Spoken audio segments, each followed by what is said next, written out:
It is ridiculous and it is against the laws of nature that we can have somebody sitting pretty who takes home more money than the credible entrepreneur who is doing actual production of goods and services. We always say it as it is.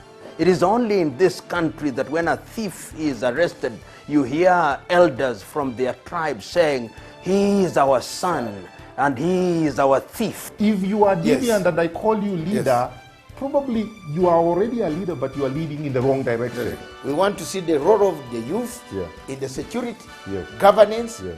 and development. The youth that I meet and work with here, you know, we call them the millennials and X's and Y's, and it's not, they don't necessarily want to live like their fathers and grandfathers, Yes. do business like their fathers and grandfathers. They're more independent, they're better educated, and they're the ones that are making everything move in this region.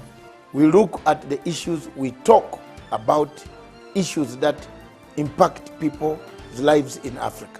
The African peoples themselves continue to cheer bad leaders, and because they cheer them on, they continue to be misled. Let me ask you, doctor, would you rather be somebody who does not enjoy so much freedom but you are rich? Yes. Or you'd rather be poor who you are actually imprisoned by the poverty itself? My goal is not to come here and say, I want the majority ownership, I want to own this, I want to own that, I want to do this. My goal is we all make money and we're all happy, and I help build a big business here. Punchline is for Africa, with Africa, from Africa.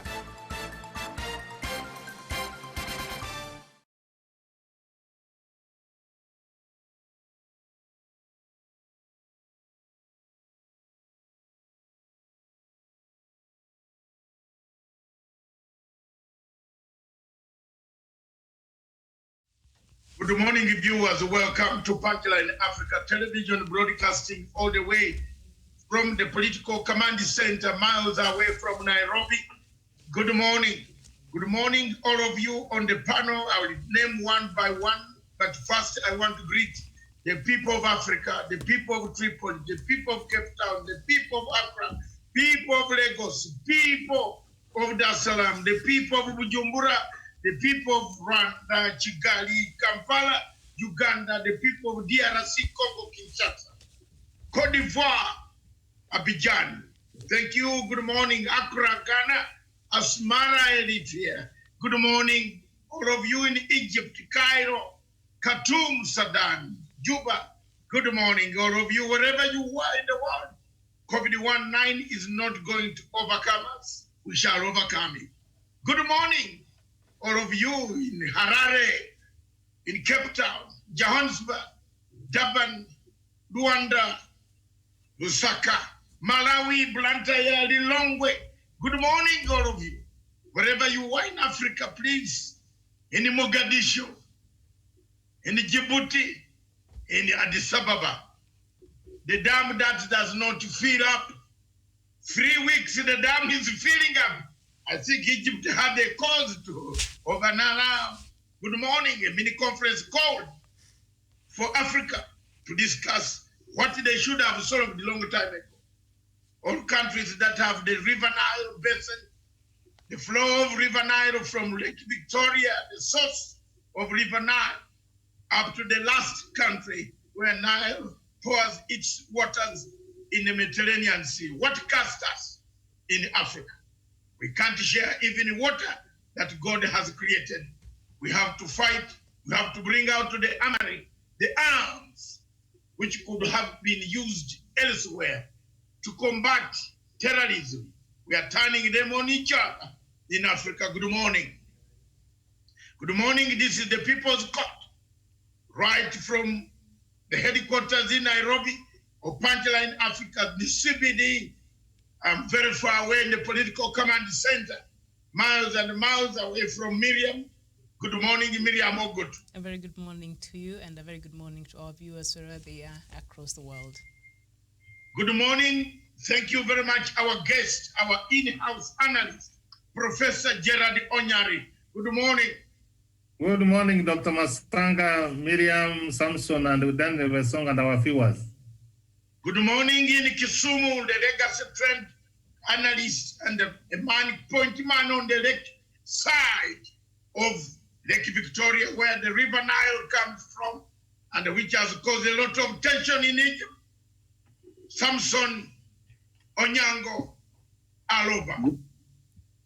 Good morning, Doc. Good morning, Miriam. Good morning, Dan. Good morning, Prof, our fellow viewers. All the way from Kisumu, I say welcome to this particular show. Don't go too far. Thank you very much. Last man on the chopping board, the guy himself, the Italian mafioso. It is himself, the man who investigates quietly, none other than Daniel Wesonga, punchline journalist, the journalist working with us, an undercover operative, quietly, simple. Colombo, good morning. Good morning, Dr. Matsanga, Professor Jared Onyari, Samson Alomba, all the way from Kisumu, Miriam Ogutu at our main studios, and our viewers here in Kenya, Africa, and the rest of the globe. A very good morning to them. This show is simply people's call. If you have any idea, call +254 795 638 145, Nairobi, Kenya. Miriam will connect you to us, and we shall connect you to Miriam to talk to any of the people on the panel. Equally, if you want to join us in this show, request us to give you our numbers for transmission through the satellite in Berlin with our sister companies across the world. Good morning. The show this morning is Dishonesty, the culture of corruption, political corruption. When they touch one person, you say it's mine. When they touch the other one, you say they have come for us. That's what we want to name some people. And whoever is going to listen to this, tighten your intestines, because the truth is going to come out now. We have no prisoners to carry. Neither do we have lazy minds to carry on board. You only come in the contest when you have the right to say what you can say, and you academically, not impaired, but academically able to sustain an argument. Thank you very much. We kick off with COVID-19 numbers in Kenya. Oh my God. Yes. Behavior, dishonest. It goes everywhere. We are dishonest. We have bad behavior, bad mindset. Uhuru Kenyatta said, mindset. Took on a mindset. You have been arrested at night at 1 a.m. Your wife is in the bed. Then you go to the public and say, my women, my family, my family. What have you done? Why did you leave your family? First of all, Mr. Sakaja, what's your problem? You have ashamed the younger men. You have ashamed these two younger men. No, 1, 2, 3, and the younger lady. They want to go into leadership. How will they go into leadership when you can blunder like that? At least for me, I'm not applying for a job anywhere in the world. I can only apply for a consultant on a short term, 2 years, 3 years. I'm not filling an application for a job because I've done my time on earth. If God says you go, yes, I've seen the experience of what the earth is. But the youth in the world must have positive neutrality.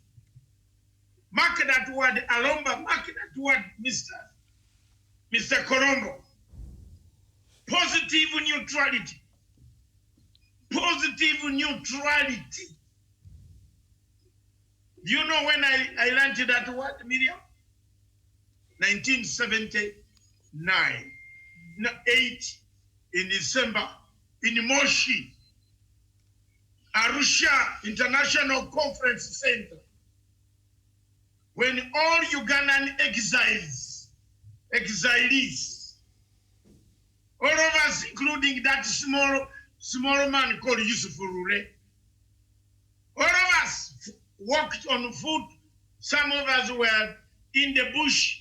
We walked across. We gathered in Arusha and Moshi. And there is one professor called Professor Edward Rugumayo. He's still alive in Uganda today. The rest have died. You remember the Gang of Five?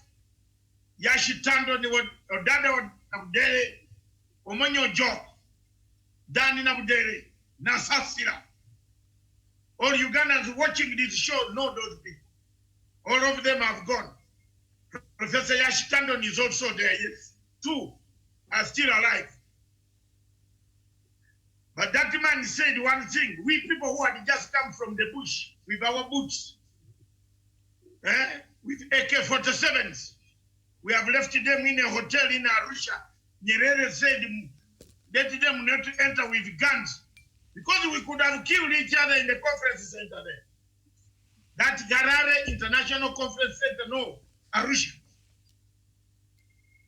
But that Abdel said, the younger men, you people who have sacrificed, have positive news. The country of Uganda will move on. That's how I learned that one.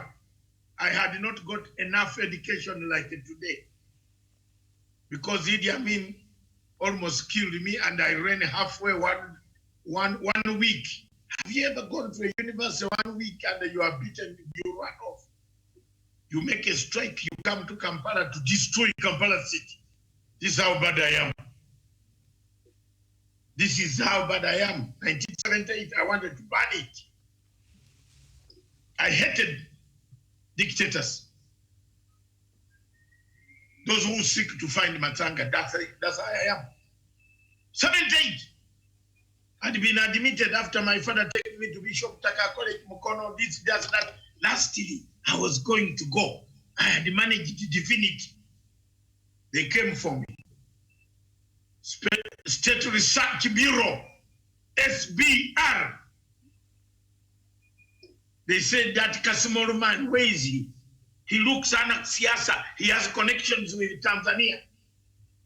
Studio, family yote tunaharibika. One person is in one of those studios, can tell you the story. We have suffered. Yes, but positive neutrality, Miriam has kept me. So the youth today learn from that experience. Positive neutrality.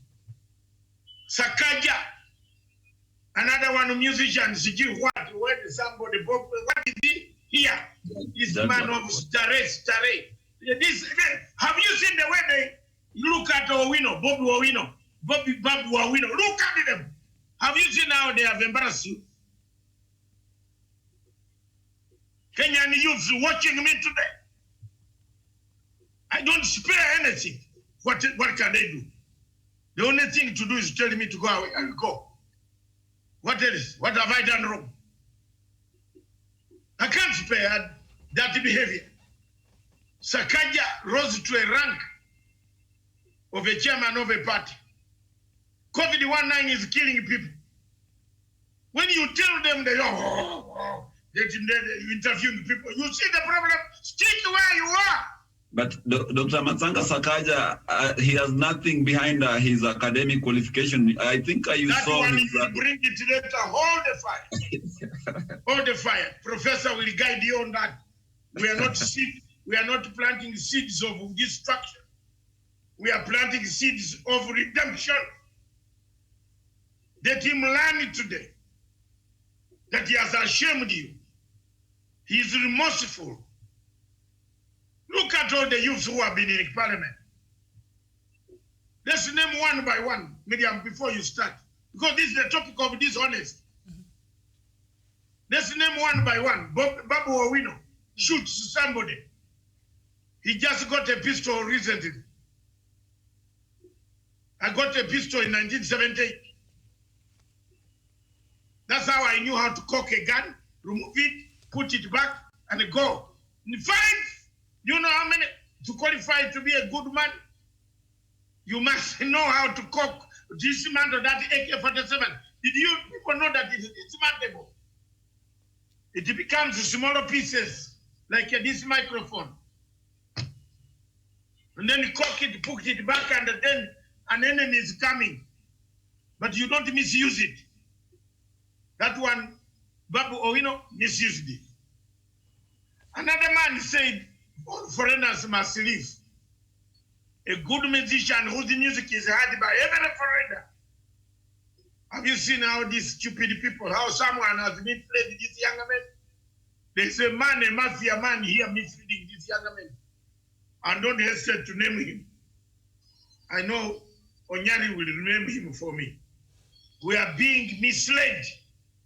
They are being misled by one person who has stolen with impunity. Today the topic is dishonest. And let's bring it back down. You go to Korili, the MP for Langata, look at the behavior. At least that one, because he didn't go to school properly, he behaves, his education has cut him off. But these ones who went to school, they think that they know everything. When they have a Range Rover, they think they have got the world. Oh my God, with 2 bodyguards. Go to Murukomen. Murukomen. Murukomen. Murukomen. You remember the leader? The editor of you, Murukomen? I went to the school with your dad. You sell maize. Where is the Murukomen? Those videos are there. You can play for the viewers. Murukomen. Murukomen. Where is he? Look at them. Go and name them. Today they have named them in the paper. I saw it somewhere. There is a paper somewhere which has named some of these guys. A statement somewhere naming the youth. How the youths have embarrassed us. Either today or yesterday, there was a paper that named the people. The younger men who got power became wild with power. They went on, they want to finish everybody. That's why Miriam has to give us the figures of COVID-19. Right, thank you, Doc, for that introduction. Kenya today confirmed cases stands at 13,771, and the death toll in the country right now has risen to 238 people. Recoveries is 5,616. Uganda, 1,069 cases have so far been confirmed. Recoveries is 1,031, and no deaths have been reported in Uganda and South Africa. The cases right now are at 373,628, and the death toll is 5,173, and recoveries is 194,865. And okay, let's just look at the total cases in Africa this morning. 721,419 cases have been confirmed so far in the continent. The number of deaths are at 15,169. Recoveries there in Africa is 382,664, and the global cases right now are far beyond 14.8 million cases, and the global deaths stands at 613,353. And of course, the global recoveries are over 8.9 million people there have recovered so far. So you see, Africa, slowly, Doctor, we are nearing the 1 million mark. We're still a bit far off there, but slowly, we're getting there with over 700 cases there that have been confirmed so far in the continent. So Kenya also, the figures have been rising, and maybe by the end of today, we will be at 14,000, considering the numbers that we've been receiving of late of the confirmed cases in the last 24 hours. Thank you very much, Miriam. Those are the figures, gentlemen, but I want to correct one thing of Uganda. Mm-hmm. Someone has gone fictitiously on Uganda's website and changed the figures. You see, cheap malice. People who earn a living by changing figures everywhere, telling lies. You know, he says, he goes and says, I know ICC. I know somebody in Dubai who can help us to do an ICC case. He gets money, but he doesn't even know where the court is. You know, we have people here in this country who are like that. They earn a living by telling lies about other people. Yes, a man who did not even know how to use a saucepan, a spoon on a plane. Jermaine, if God has created you to be a grave digger, stick there. Grave digging in Britain is the highest paid job. Ask Professor Wachikoya. I took him from Camden when he was digging a grave and brought him to work for my restaurant as a bouncer. Today he's a professor. Yes. Wachikoya, you are hearing. Come to Kenyan TV and say you did not. You have come already. And a good thing with Wachikoya, he says it. I took him out of grave digging in Camden. He was a grave digger. I said it's against African norm for a man of your stature who came from Kenya, whom I know. You're a very senior person in Kenya. You can't dig a grave here, man. No. Come and work as a bouncer in my club. I will pay you £150 per week. And then you go to school. I told him, have you filled the forms to go to school? Look at Wachikoya. Senior lawyer with a better house than Matangas in Kenya, not in London. For even in London, his children are better off. That is a legacy. That is mentoring. We are not talking in this community television because we want to talk. No, we want to educate people. If Mutahi Kagwe says, don't go out and drink, don't drink, or drink up to 9 or 20 minutes to 9, your home is 20 minutes drive. Drive and go home. You are a senator of a place. Why don't you help? Above all, Sakaja even asked for the highest sentence. You remember? Can you go back to the contribution of Senate when they were debating the Senate COVID? The Senate COVID ad hoc committee. Back to you, Miriam. All right, thank you so much. And with that, in line with COVID-19, before we get into our topic of the day, on the headlines there, the Standard newspaper there says, where are the COVID-19 billions? The government says it has pumped billions to fight coronavirus, but health workers say they are risking their lives handling patients without sufficient personal protective equipment. Where is the cash as the country records a surge in infections and deaths? Doctor, is the government able to answer this question, at least the Ministry of Health? Let me now tell you, we are not going to fight the corruption underground when on top there are other people eating. Mm-hmm. Yes, today is the day to hammer it. Mutahi Kagwe told us there are mafia in the Ministry of Health. Can we ask Mr. Mutahi Kagwe from today, those watching this television today, tell Mr. Mutahi Kagwe to give us a list of those people of the mafia that he said are frustrating his job in the ministry. If he doesn't give us, Your Excellency, Mr. President, also think of action so that we can have the coronavirus focus well done. Yes, we are not going to fight corruption by only looking for this Junet and so on. Let's look for everybody.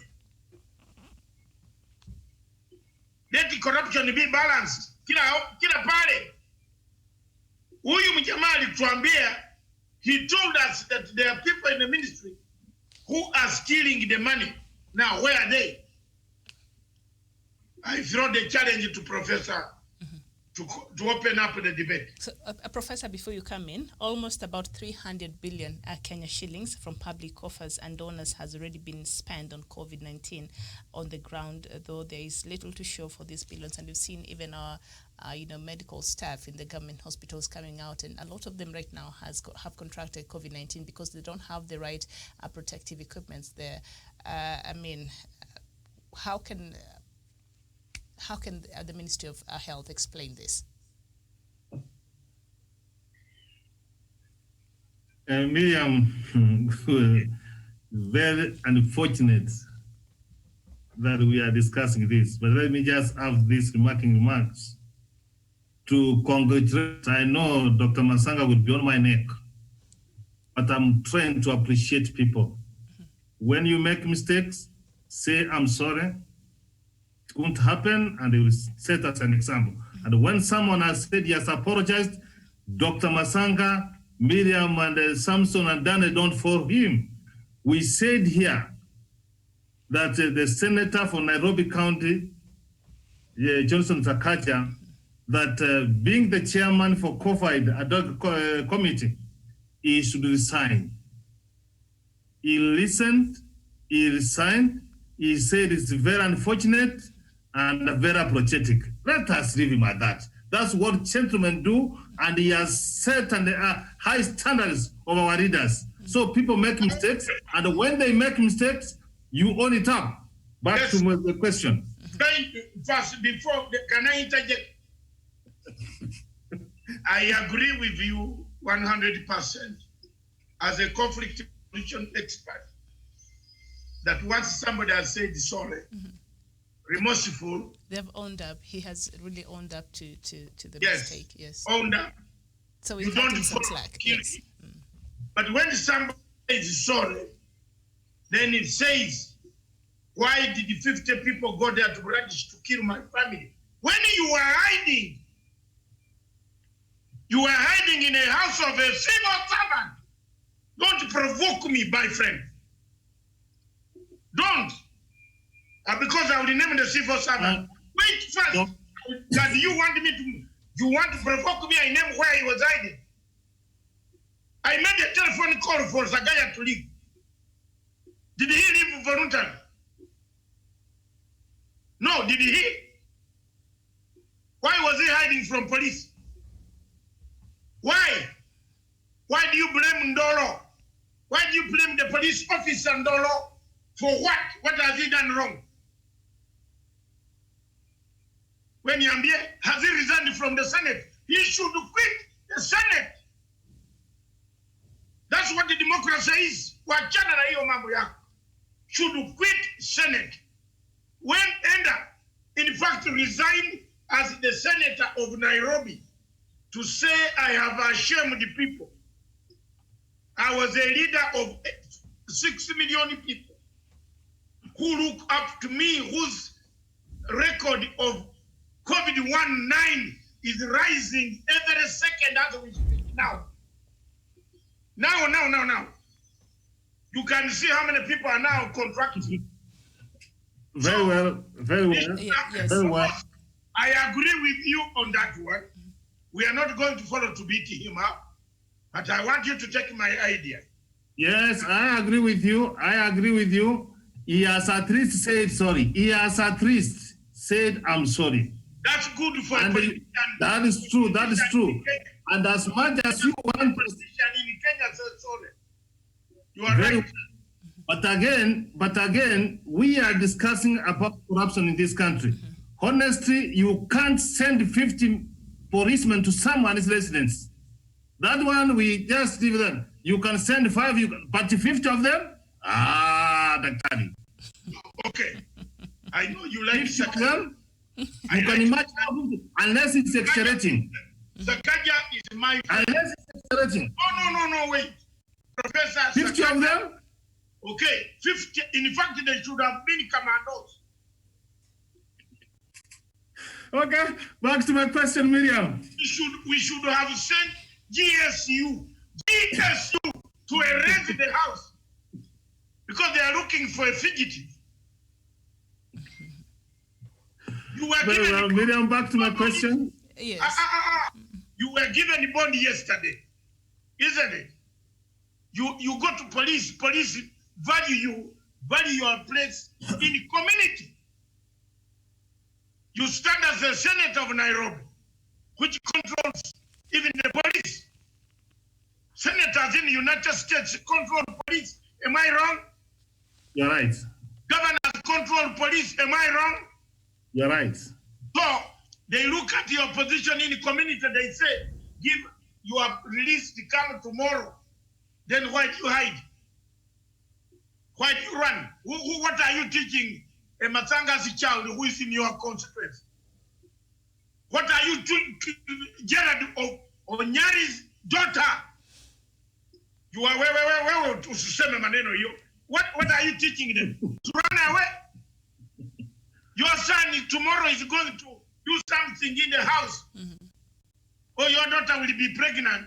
When you talk to her, she runs away. Back to my question, back to my answer. I want to ask a question. But he came back and he brought himself to the police. Yeah, He did not redeem himself. Miriam, Yes. Miriam. But I think And now the law will follow suit. Now the law will take its course. Come back freely.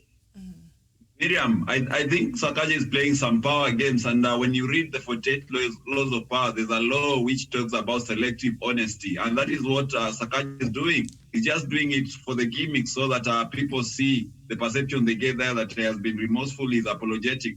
But deep inside him, he's burning with anger, he's burning with a lot of reservation for people who went to arrest him. So if he was a very genuine politician, he would have apologized and never held any grudges against anyone, or maybe asked questions. Yes. You think now if there is a bill that gives police more money, will Sakaja second it? He should have resigned from the Senate. Absolutely no, Dr. And then Matanga. I could be happy with you, Gerard Onyari, seated with me today. We agree on the conflict resolution mechanism, but we don't agree on the way. Yes, but he did not finish his point. Prof did not finish his point. Even if he's doing drama, he's doing tactics in a way, tell me any Kenyans who have just come forward to cheat us the way Sakata cheated us. He has agreed to set an example. Let us see whether he can proceed to resign as a senator. Very well. So what you're saying, he was a professor, he was able to redeem himself from that very unfortunate situation. Miriam, my dear sister, don't buy this redeeming. Redemption, doctor, redemption strategy. You know what? No, listen. What is killing South Sudan? It's the same behavior that Mr. Riek Machar comes out and says, "I love you so much." He never apologizes. I've not heard them apologize for anything, the leaders of South Sudan. No, they have apologized. Riek has written a paper to say, "I killed so many people." But doctor, can we look at it? Can we look at it differently? As much as what he did was absolutely wrong, and we condemn it, and we condemn it as a leader. But he also came out and said, "I'm wrong, and I'm owning up to what I did. It was wrong, and I'm ready to face the full, the full cost of the law." Very well, Miriam. Yeah. Don't you think that I have already agreed? So whether he meant it or not, now he's in court as we speak. Is he not? I have agreed to the point you are lamenting on. I have agreed already with Professor Nyari that was very good. But then to agree, it's like telling the magistrate in Kasarani today that I am very annoyed. I have now accepted to resign as the chairman of COVID committee, but very upset with the police. That's what he said. Yes, he said he did not like that. And why would he be upset with people who are enforcing the law, people who are doing their job? Yes. You know, what did they do wrong? What did they do wrong? Yes.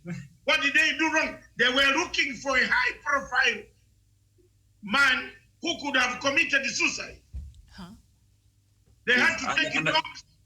They had to take dogs, forensic dogs, tracing equipment. They traced the 2 telephones, the car that came to pick him from his compound to the destination. If Onyari doesn't know this, then shut up, let's shut up and zip up and we go. We go on another topic. Onyari, I will tell you off camera.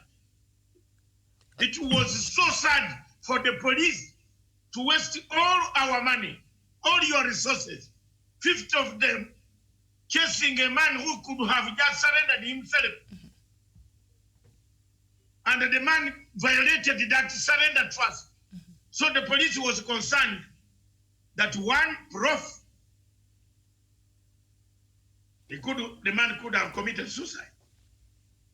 Because when the liquor got finished from the head, happened the alianza kufikiria, my God, oh my God. Well, have you ever seen, you people who don't drink, you and Miriam don't drink alcohol?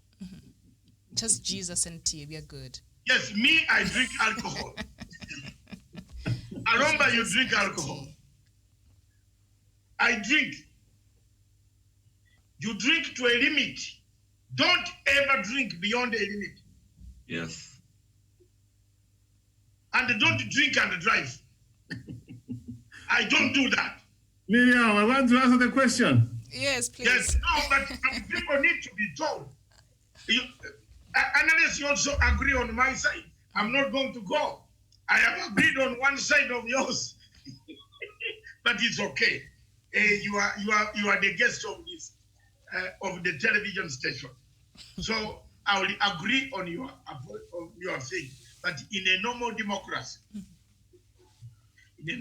democracy, Professor Jared Onyari, the man would have stepped completely from parliament. Doctor, we agreed yesterday we don't have a normal democracy. Oh, you see, Miriam is bringing me back to this. We're still working on Miriam is trying to try your hands, Dr. Matsanga, on this one. Or this democracy is selective, but we agreed. my sister, please. I have already apologized also. Let me say Our something. democracy is upside down, so that's what we get. Miriam, I'm ready to answer the question. Yes, please. Let Professor answer, and then Samson hasn't said anything. You could come in after Professor. Professor, Okay. Go ahead. Yes. Okay, Prof. Yeah, I'm also proceeding to advise him as a chaplain in the future not to find himself in that kind of situation to resign from drinking. Miriam, you did ask me about corruption. Yes, the 300. I smelled a rat. You did. I smelled a rat in the Ministry of Health and the Committee Fighting Corruption when they consumed 4 million Worth of shillings on tea per week. I told my God there's a problem here. 4 million shillings a week taking tea. What kind of tea is that? I don't understand. So this kind of billions of money, and we have talked about corruption in this country, and every Kenyan, even the president is listening to me, should get annoyed. Remember, our development partners, World Bank, has given money to go on people's pockets. More action, and I'm calling the Auditor General. The office has been vacant, but now I'm glad that the office is filled. There should be a special audit on COVID-19, and if people will be found capable for having embezzled money, they should be taken to court like yesterday and be charged and stiffer penalties. You have talked about 300 billion. If we multiply by 3, is it by 2? You can see what kind of situation it is. More stiff actions to be taken, special audits to be done to COVID money, and those people to be charged. And the Kenyans should get annoyed in the fact, this is a pandemic. Miriam, you have heard me persuading, this one kills. Where do the people's conscience go?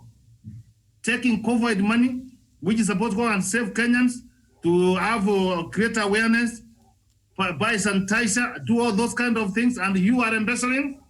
This one I cannot stand, Miriam. More action should be taken, and the president should come forward and use his executive powers of asking for a special audit for that money. And you remember when that time when the 4 million was used and on tea and all that, President Uhuru Kenyatta came out and addressed this matter because Kenyans raised this concern, and he said, "I've heard you, and just to make you relax, this money will be accounted for in."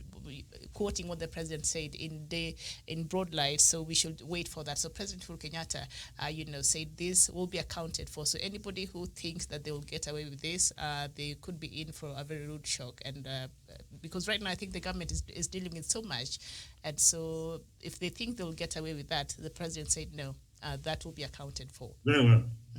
Thank you very much. And let's move on to other people.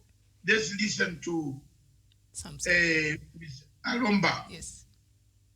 Then we come longer. Then there is a shocking thing I'm going to give you. A shocker. It has just come here. It's good that it opened up this. It has come here now. Miriam, I'm sending it to you. Okay. It is very bad. Samson, go ahead. Thank you, Miriam. There was a bit I wanted to bring out that I was almost taken. My point was almost overtaken by events about the issue of Sakaja. The whole drama about the arrest of Sakaja brings out some element of frustration. We need to ask ourselves, like, how like the number of frustrations our police officers go through. Like it had to take like the entire police fraternity of Nairobi to arrest just one single man who was even threatening to sack them. So at least we must also be able to address those challenges that our police officers really go through. So to your point about corruption, Miriam, I think we are really losing this particular battle because right now we are politicizing the fight against corruption. So that anytime somebody is arrested, they talk about, like, they have to attach it to 2022 politics, like the Aurora Moare Dam, the leaders that were implicated really tried to bring to consolidate their community to really support them. So anytime he has to bring the 22 politics ambition along. So I think it's time our agencies like the EAC, ODP, and the Africa have to power in terms of men and women who are to combat these particular people. In fact, this particular agency, the asset recovery, there should be a law that anytime somebody is implicated in this deeds, the personal property have to be attached to the case so that at least Kenyans can be able to recover the money lost in those corruption deeds. Thank you so much. All right, thank you, Doctor. You're saying something. No, I am not saying anything now. I think he has said. All right. You saw, yeah. From that evening, you saw how the police suffered. Yes. Do we look at the police also, the way they suffer? We have to. Yeah. A very important point there. Mm-hmm.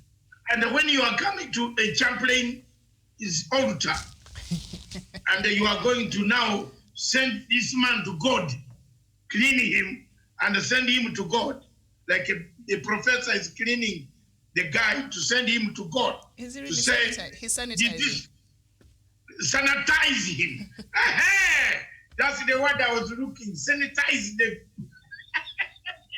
The guy, he tried to redeem himself. That was not enough. But the things we should talk about. But the policemen have been traumatized. The impunity.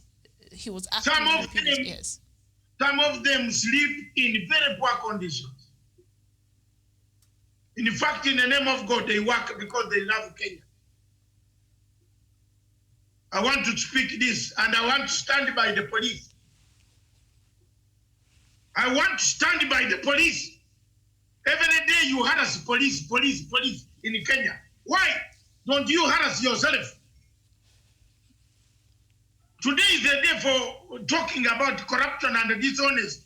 Why don't you blame yourself for having run away from your house to go and hide at the top civil servant house to avoid arrest when you know 1 o'clock you were battling and laughing? You know why I'm talking this? This guy, when he enters a nightclub, all of us look like we have to stand up because the senator of Nairobi has arrived. Jamen, haki ya Mungu nyenye msilete hii maneno. Hii behavior tulijua, Mr. Onyari, we knew this thing was coming. We saw it, we as friends, we saw it. Unaingia nightclub, surely everybody has almost, they stand up, the group, even corrupt people come and pour there. Let me tell you, Medium and the panel and the professor, if I know you are getting money from a corrupt source, I swear you buy me a drink, I will break it.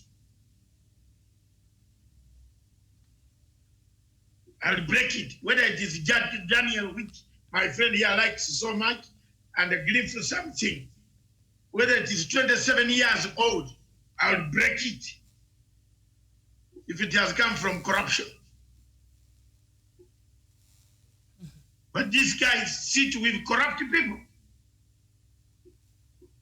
Have you ever seen them in a club? You know, Professor Nyali does not go to the club at all. He can never step there. It is like a Zion and a Gomorrah and something. What is it? Gomorrah and Gomorrah. Yeah, you don't go there. We suffer a lot, Baba. And I will tell you. But why not a place you're suffering? Yeah, because there is nobody who calls me to theirs. Doctor. Yeah, people don't. Have you ever called me to your bowling and I have refused? Why? That's the only thing to do is to go and pass time there. Otherwise, I will die of depression. No, before you die, let's raise awareness on COVID-19. And right now, the Ministry of Health will say they'll bring another projection. They might rethink the projection of the peak because they had projected that there will be a rise between 200 people per day in September. But now we are seeing that has been overtaken. And right now we are seeing the projections there might not have been right. So they're saying they might go back to the drawing board and bring out new projections there. They have listened to our... Before Wesonga comes in, they have listened to our thing, the project management. Prof, am I wrong? Oh, you're right. They must do variation. They must do variation. Evaluation. Thank you. Thank you very much, Mutai Kagwe. Listen to the professors, man. We have the knowledge. Don't underrate us. Professor. Fatigue evaluation. Yes. Professor fatigue evaluation. Yeah. All right. Project imeenda mbaya. No professor can give you marks. You marks people's marks exam. Tutakumpatia marks arudi. Repeat. And you know repeat cases are very expensive these days. Yes. All right. So professor, then...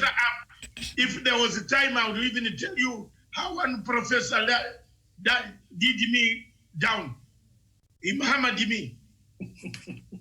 After 11 of them agreed. One man just hammered me down. He hates me because I was criticizing President Museveni. He's called Professor Twido, the one who wrote the book, The Sowing of the Mustard Seed. He hammered me. He said, what is this you have written? Yeah. And I you know, Yahweh. What is this you have written? The other guys in the room looked at him and said, my friend, what problem has this man got with this guy? He was not coming for marking those days. You know, they call you before them. So I went before them, and this man has not been coming in. He said he was sick. On this occasion, he came. One person to fail me. He failed me. Phase 1 nilikuonga mwamba kwisha kitu kidogo sana. Maris. I was criticizing the man who pays his food in London School of Oriental and African Studies, Professor Mike Chwado. You know him, Google him. Very dangerous. But I told him whenever we meet anywhere on the plane, we shall all go out. Because you have failed me. That bitterness, you know, washing plates, cleaning the train. Then you come, you want to deliver your paper, then something small. He said, you have not got it, the anger I wanted. Finished, finito. So, Daktari, it is you to see the professor what you want him to see, not him to see what you want him to do. Professor has spoken, Doctor. Daniel, yes. Kipler, a global pharmaceutical. Professor has spoken. so that case is finito. It's closed. It's closed. Thank you, Prof. So Daniel, Kipler, a global pharmaceutical firm with a footprint in Kenya, is expected to roll out remdesivir, one of the drugs registered as a remedy for COVID-19. The drug will be shipped into the Kenyan market following a deal between Gilead Sciences, Inc., who developed it, and 9 other pharmaceutical firms, Kipler being one of them. Now, the deal will see the drug introduced in 127 countries globally, Kenya included. We see that the drug will be selling for 6,000. I don't know, 6,000 per dose, and you're supposed to get it administered at least for 5 days. 6,000 Kenya shillings, affordable to a few there when the drug will arrive in the country. Is there a hope finally there? Should it be hopeful? Yeah, yes, thank you, Miriam. I think we are all heading in the right direction. And I think that's an effort that we should all commend. And of course, once now the drug is tested and the results are positive, then perhaps now I believe there's a way they'll be able, through the government's initiative, they'll make it quite affordable to the populace. But generally, I think that is a good move. And it gives us hope that not so long time to come, we shall be able to go back to normalcy, and life will go on as it used to be back before the pandemic, and our economy will be able to pick up, our schools will be able to reopen, people will be able to go out there and earn a living as they used to do before the pandemic. So that is a good effort, and we need also to encourage our local scientists, our professors here. Dr. Matsanga has always talked about it. This is a wake-up call to them that they need in future to be very vigilant, to be very much assertive in terms of doing research and all that. We need not to be seeking help from foreign companies when we have researchers here who can be able to do research on our people, be able to tell our immunity system how it is, so that even if we are getting a little help from the countries abroad, we know the composition of the genetic composition and the immunity of our people, so that we can develop the necessary drugs in case we are faced by a disease like we do today. So that is my take on that. All right, thank you so much. And on the front pages of the Star newspaper, rising numbers, Uhuru convenes a special meeting, I think with the governors there. Samson, are we seeing another imminent lockdown here after the meeting that the President Uhuru Kenyatta is supposed to be having with the governors, I think on Friday? Should we expect another lockdown?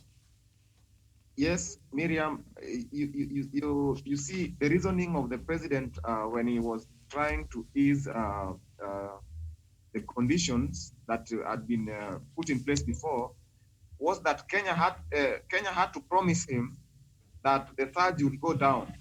But as you can see, the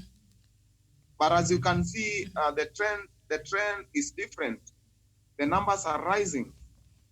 So to me, I can see stricter and more protocols being escalated because the surge that are rising. Thank you. All right, and Doctor, something here that I just seen before we leave the newspapers and turn to our topic of the day on the Daily Nation update says COVID preparing for the worst. Now, county governments are reserving land for graves while plans are underway to procure body bags in large numbers in readiness for the coronavirus storm. Oh my goodness. Miriam. Yes, body bags. You stopped me. You and the professor stopped me from saying what I want. Go ahead. And please speak about the body bags. You stopped me from being open-minded. Okay. Go ahead. Already you have closed my mind this morning. We are talking. Have you seen a way our people, our community, cheated the president? Have you seen the way our people eat this money? Have you seen the way the dishonest we have? Have you seen the way we manufacture channels of taking this money away? Have you seen the debt Kenya has accumulated in May? Have you seen the debt? Speak on it. As a result of the loans. As a result of the loans. I've sent you the link there. I don't know whether you have seen it. You better read it for people. I've sent it to you with that beautiful phone of ours. The link is there. Have you seen how people plan to eat money? Tell me that they have started buying land and surely, how do you start buying land in preparation for graves when you cannot buy beds? Why don't we start by buying beds? To save lives. So we have already assumed it. You know, the governors and the other people, the president is meeting them on Friday. But it's high time the president put them on task. They are the people making people not think Corona is real. You get my point? I don't know whether you people on the panel are seeing my point. That's true. There are people, if you do this type of action, you tell me that each governor is extending land, using this to buy emergency, to buy land for graves, instead of buying land to put tents that will help in case there is a surge in death, and preparing beds, medicine, acquiring masks. They are buying land and black bags. What are they called? You Body said bags. body bags? Body bags. In large numbers. You know, so if people don't die, what do you do with the bags? Or the land for the graves. Or the land? Dr. Matsanga, I think, and this is something we talked about on the show over Sunday. This selling of fear and despondency. It should be the case with our leadership.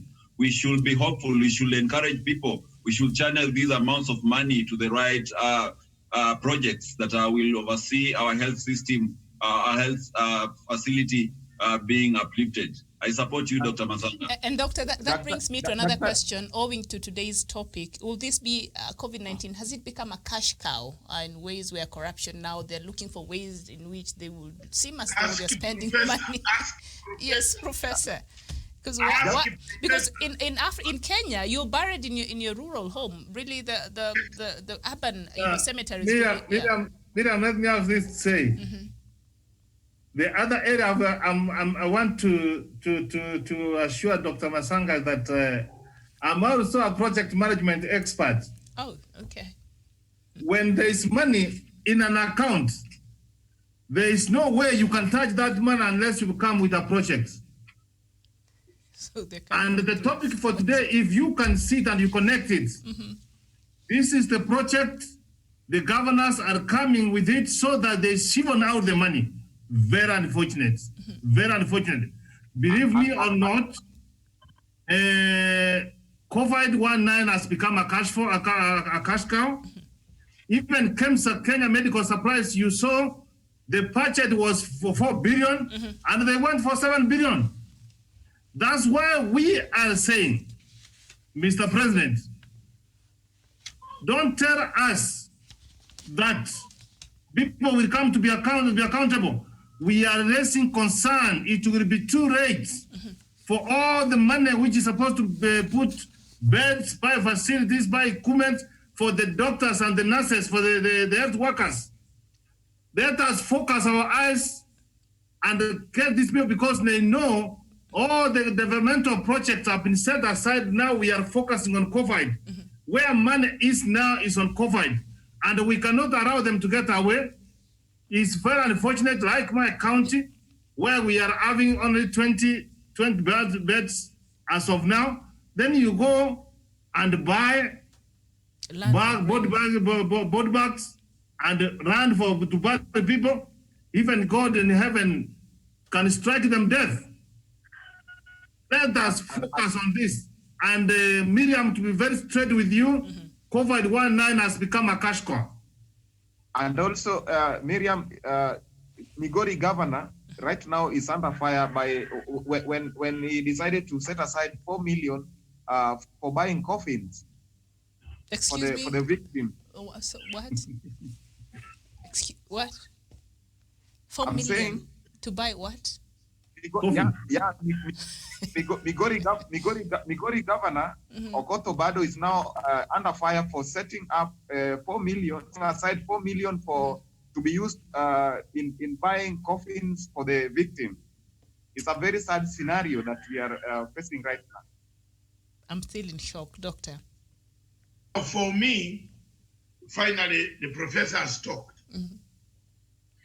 I'm also an expert in project management. Yes.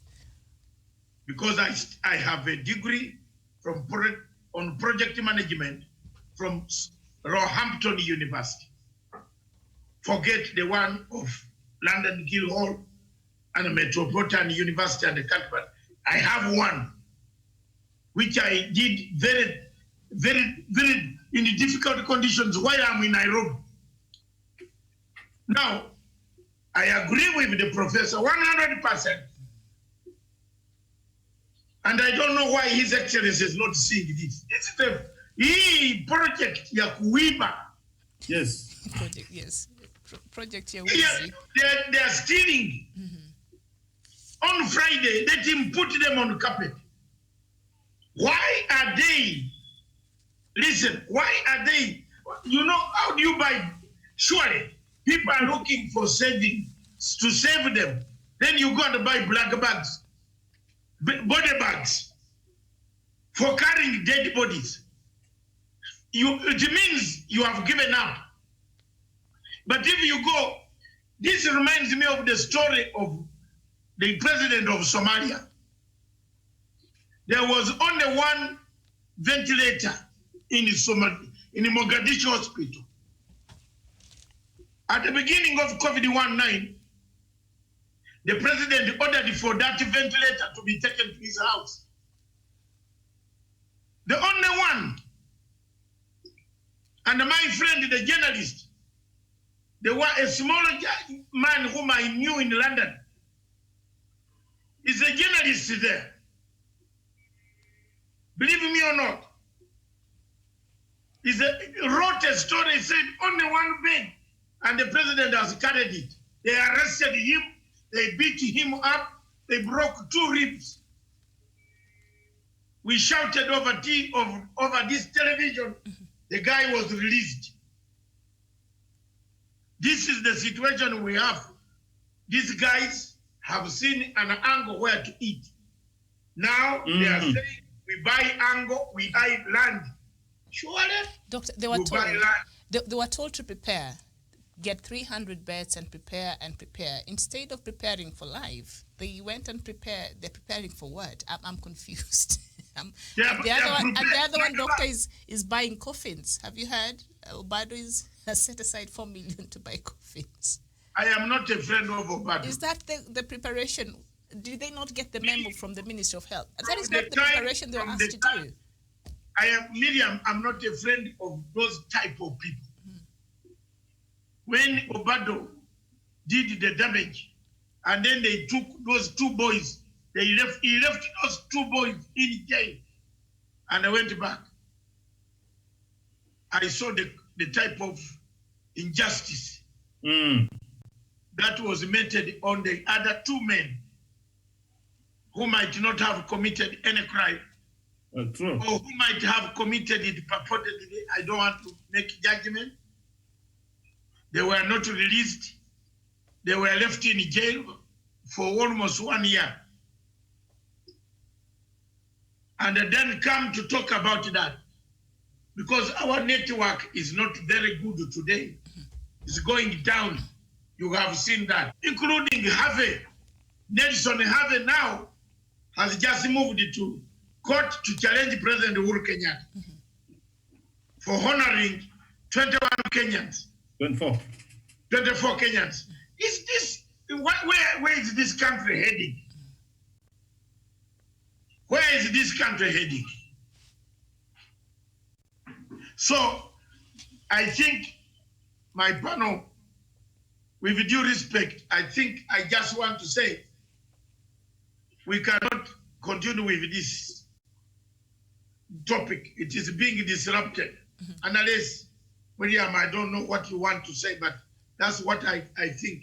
We cannot have those type of figures when we are discussing very serious issues. We want to name people. I don't know what has happened to internet.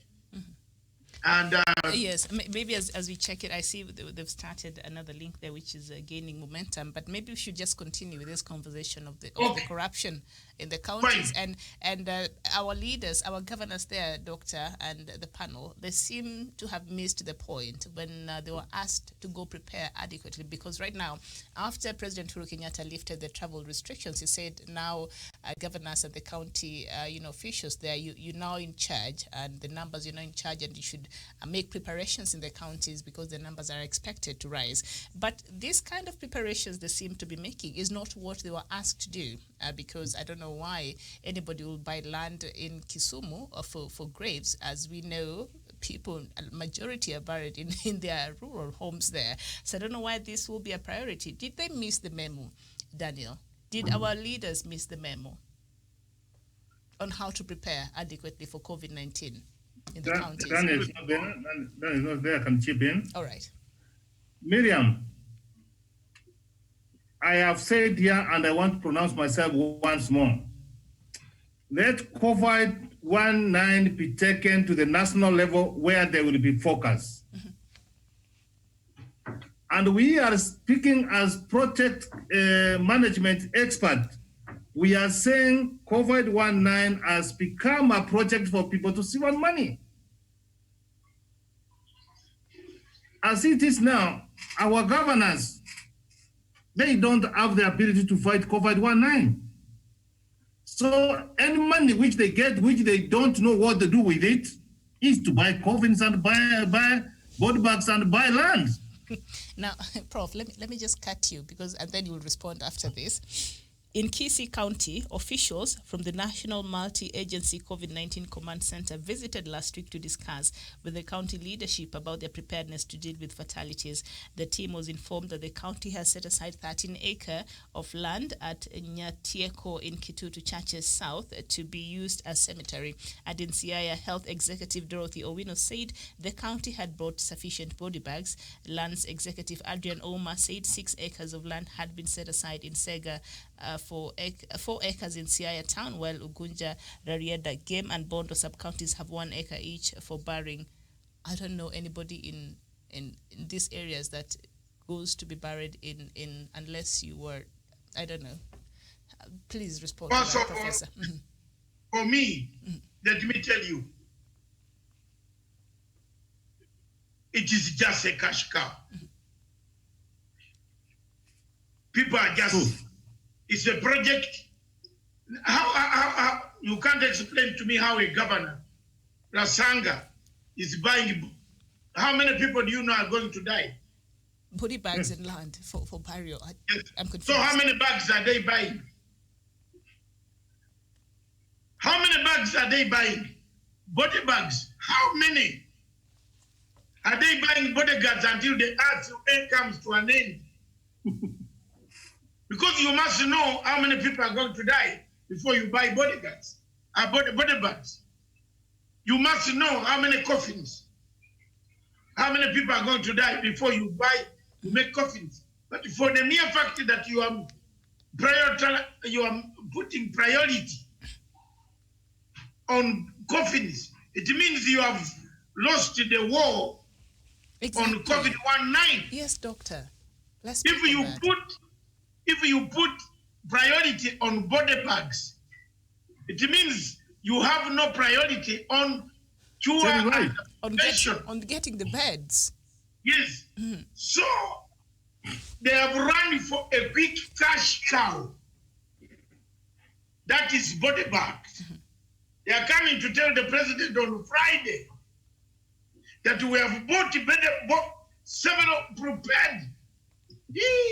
And doctor, and yes, we see the numbers there are gaining momentum, and we're doing just about fine. But because, and I think this is very important. I know this is not what we are supposed to talk about, but I think this is quite important, and I'm happy that we're having this conversation, because I remember during the start of this, the counties are very slow, even when they're being asked to set aside quarantine centers, schools, and all that. They did not respond appropriately, maybe because some of these things are not going they're not going to spend so much money. But now they're very quick in this other, in the cemetery and the body bags and all that. So that explains a lot there.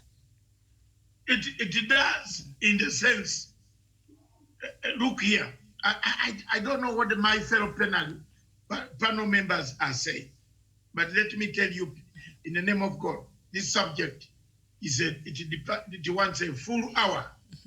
There is something wrong, and this is where we are going to catch these governors. Yes. The test ground is COVID-19. The president gave them time to go back and prepare. Now, instead of preparing to come with, I have opened a stadium where I will put my patients with 200 beds. They are coming with a report that they have bought body bags. Jamil. They missed the memo. Miriam, please close the subject. Let's go to what we have achieved. Only Nyeri County and Kisumu have not gone as far as buying grave sites and buying body bags. They're still hopeful. So, Doctor, a point that you raised earlier. So now, because the government is really putting its effort in fighting and curbing and saving lives, and yet they seems to be doing the opposite. Professor, I'm really trying hard to understand this. No, the minister, factual call, before Professor hold your point there. The minister is dodging this thing. There's something dishonest here. When the minister of health is addressing the people, addressing public rallies without masks, whether you are in Chiweleke, what? I don't want to know. For me, David, I am interested in Kenyans being alive. Don't tell me about Chiweleke, what you tanga. Those groups don't feed me. Kenyans will help me for my goods to pass and go to Mombasa. So I am here to protect the interests of Africa and the integrity of African integration. If you are telling me that, look at it, you know, there are certain things in Kenya that are shame us. Have you seen something that ashames us? Have you seen it? Dishonest. People go and hold a rally. People go and shake hands. People carry people's children in offices. You are cuddling somebody's child who is not masked. And then you know these things as there is some word there, I don't want to mention it. Eh? You could be carrying the thing without knowing. What is that word called in English? Asymptomatic something? Miriam. Asymptomatic. What is the word? Asymptomatic. Say it with me. You know the deputy president yesterday was carrying 2 children. The other day, at what Oparanya and the group were shouting, "Wow, wow, wow, wow, wow!" Another day, a man who has never healed even one patient called Harwale was pouring water on a policeman. Let's balance these things, Jamen. Yeah, let's balance it. Another day, another man with the dental miscalculation called something. My dental is very good. You know, there's somebody there. Wacha tupigane leo bita. Because we are talking about corruption and this honest. They lie to the president. Why do you go to address a rally when the people with the rally have no masks? Why don't you first of all give out masks? Then you address the rally. That's the way things are being done in Uganda. Ugandan ministers go with the Minister of Health went to his hometown. He tried to address a rally. There were about 10, 20 people without masks.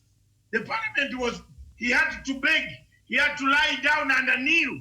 You know, our Ugandan women kneel while they are serving us. Yes, the Kenyan throw the food on the table. Kura! Yo chakula kura! Yes, the Minister of Health in Uganda, you know what he did? She had Dr. Jane Acheng came and knelt before the president and the country to say, forgive me. That's the type of forgiveness. There were only 20 people in Harare who did not have masks. And the journalist picked it. She's the Minister of Health. It brought out chaos. She should be fired. As I've told you, our women kneel. And when they kneel, you give them redemption. The ones in Kenya here wanakutupia chakula usiku. Kula! Eat and go sleep. Unatoka wapi? But ours, they control, they wait until they burst on you. So, the minister, sorry to bring in some sense of humor, because chaplain, for you, you are stably married. I am stably married.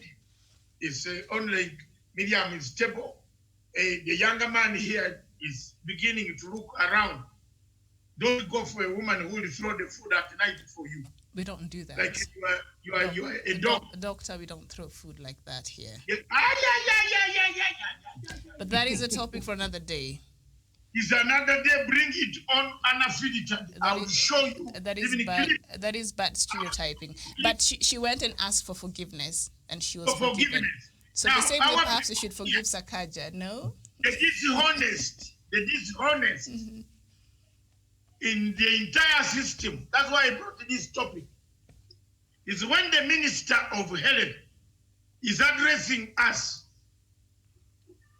he passes this issue.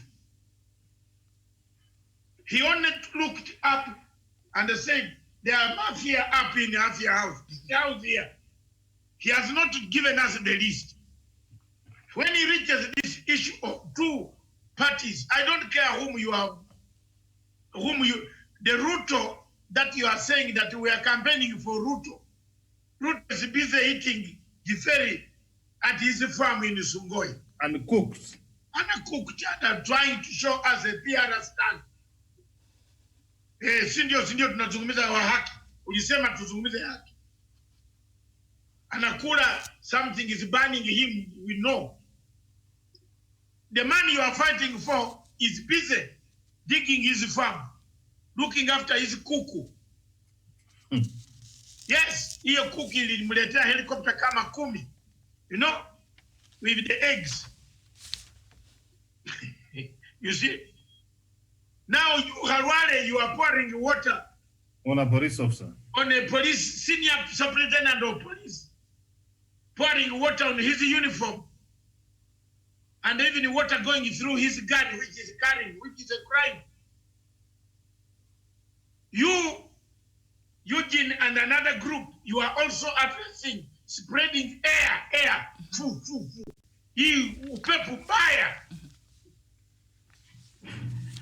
The president should calm down. You see, the president should calm down heavy on these people. Otherwise, we are spreading this thing. The family reproduction is so high. Reproduction has gone so high. You saw the doctor here who has been talking too much on TV every day from Siju Amref.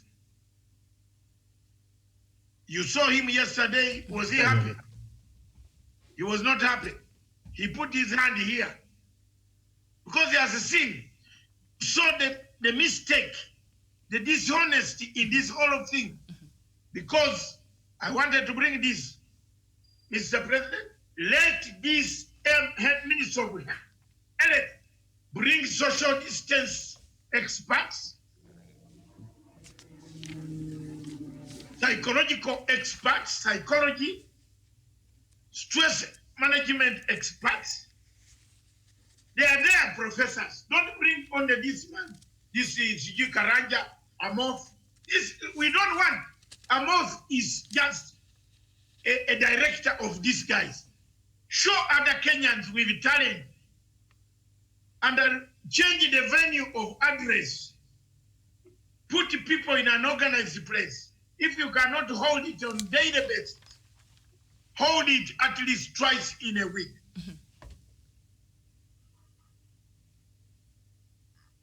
Are you hearing me? Oh, yes.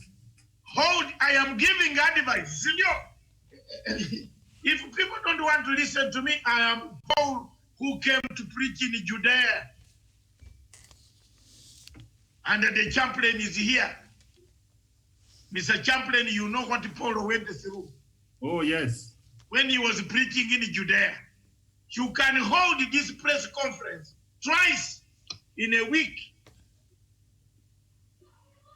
Honestly, you save, first of all, money and the time so that you can give the people the correct information. And let this information come as a shocker. But at the moment, the information is not coming as a shocker. Everybody, when it comes to about 2 p.m., 3 p.m., people are saying, people are checked out. And Doctor, speaking of saving money, we've seen the CS Mutahi and the officials there at the Ministry of Health. Nowadays, they traverse the different counties when giving these announcements there. As much as we understand, perhaps they're going there to check on some projects and the preparedness and all that is being done in the counties. Some Kenyans have been raising some queries. Will this be another thing that will be costing another taxpayers' money? The money that's supposed to be used to buy the PPEs is now used to, I don't know if they get private helicopters. I don't know how they get to these destinations, but every day there seems to be different destinations. So I don't know. What do you make of those the announcements that are being made in different counties? Are they necessary at this point, Prof? Okay. We have said that they change our strategy. Changing our strategy does not mean that you move from Nairobi, you go to Mombasa to announce. That is the strategy they changed.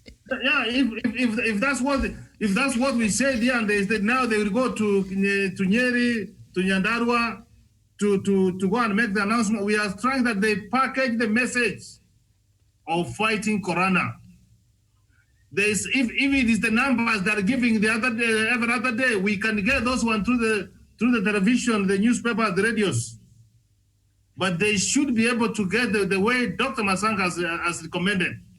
We have had gender-based violence, domestic violence. People are traumatized. People are stressed. People are depressed. So this is another time that we need to see other experts coming to talk to Kenyans and giving Kenyans hope. But if it is just going to Nakuru, to Mombasa to make the announcement, they are even making... Miriam, I don't make statement for the sake of making, and I've never been malicious in my life. I have said COVID-19 is a cash cow. You cannot go to Mombasa by car. It means you fly there. You know the cost of that flight and coming back. So we hope that Mr. President is listening. Please come forward and be in charge with COVID-19. Otherwise, as a CEO of the country, you will be held responsible simply because the people who are supposed to give you information, they are not giving you. We have been telling you that our leaders are doing even the wee hours of the night. They are not keeping social distance. You saw it happening. So we are not going to say that change of strategy is going for another country to announce. We want to see really action being taken aimed at fighting COVID-19. First of all, I want even to shock you.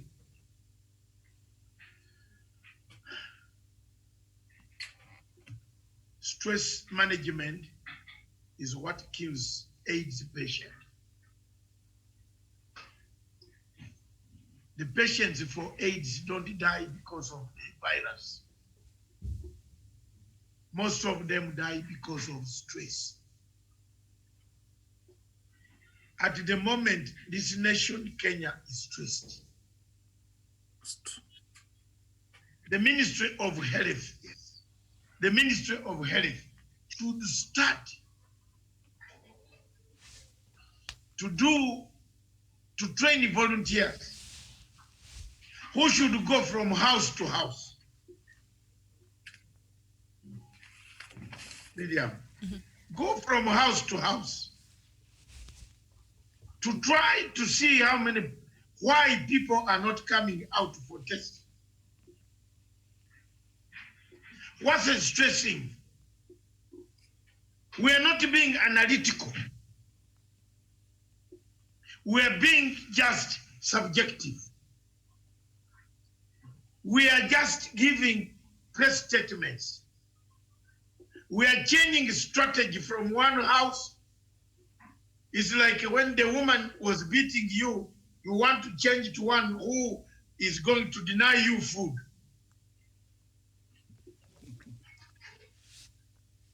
There are women who eat more than their husbands and the children. I have been in some families. There is a woman who eats 2 plates when the children are even saying, "Mom, what about me?" And there are men also who eat 2 plates when the wife is saying, Jame, what's going on? He said, "Don't talk to me. Nilikuwa na njaa." When the boy comes up, said, "Daddy, daddy," said, "Mama yako bado kupatia we chakula." We are men of this nature. So changing a woman who has been beating you to a woman who is denying you food, it doesn't pay your marriage. It collapses the marriage. The strategy the Ministry of Health is using is by going up country to hold press conferences. It doesn't help. They better change the strategy and let them listen to us. If they don't do this, they will be laughed at. People are in chaos. They need help. People need more community workers, health workers, trained, volunteers. Kenyans should come out. We should encourage volunteer packages for volunteer paying transport for those who will go and look at who is happening, what is happening in the families. We don't have that. In Uganda, because I'm doing, you know what? Why am I useful here? Why should I be useful? Why am I useful? Because I'm bringing you an experience of what is happening across there. Across there, every community is sensitized. Because I have a 90-year-old mother. She's 89 and some months. But she's very sensitized. Not that she cannot be caught. She can, but very careful. That she is even asking, which food is this you are bringing for me? Bring me water. Here we have people, let me tell you, Muse, Miriam and the two gentlemen on the panel. We have people who don't want even to think about water. Anakuja kukaa kurarua chakula. Kura, he has just been carrying out a car, driving a car, opening a window, carrying everything in the office, anakura. We are not washing our hands. So, we have a bad mindset. So, we don't have a military system here. Uganda has a military system that if you are not adhering to it, the LOC1 security officer in your clan, in your parish, will report to you. Will come to your door and say, yesterday, we saw your children playing without masks. If they continue like that, we shall take them to the center, which is at the headquarters for quarantine. Now, from that day, won't you be looking at your children every time they play? You will. But here, the every system has collapsed. The counties that we are talking about, Miriam, we are sending people to the county. The county system was not evolved. It was developed. We developed structures, but we did not evolve structures. That's why you find the governors today buying body bags instead of buying mattresses for the patients to sleep on, instead of buying ventilators, instead of encouraging people in the clan, in those Juakari, to make more beds, however shifted they are, make more beds, buy more beds. You will need to put people on top so that a drip is put on top of the bed. Then it drips in people's arms. We need governors who can think. The president needs the governors who can think. And let the governors not think we are criticizing or talking nothing. This program is educative. They better pick one or two things from us. Because in Uganda, you can wonder why the patients are only 23, about 23 patients left. Somebody mischievously in Kenya tried to change the usual people who change things in Facebook, tried to change Uganda's logbook to look as if those who have recovered are more than those who were affected. You know, people are very mischievous to earn money, to justify to the security agencies that Uganda is making a lie. No. To be very honest, there is nobody in Uganda who has died of COVID one night. That's the truth. My mother is 90 years old. She's still there. She's still there. And other people are still there. Not only my mother, there are so many. And what has saved them is Museveni went back to February, January, and looked for all Ugandans who came by plane from Dubai. From January, all of them, what kila mtu, even if you don't have this COVID, or you just came from Dubai or from China, Miriam, I want to tell you, my sister, they were all tested. The other option to avoid dishonest in this journey is mandatory testing. Time has come for the government to think on mandatory, compulsory. We are still allowing civil servants. I'm glad that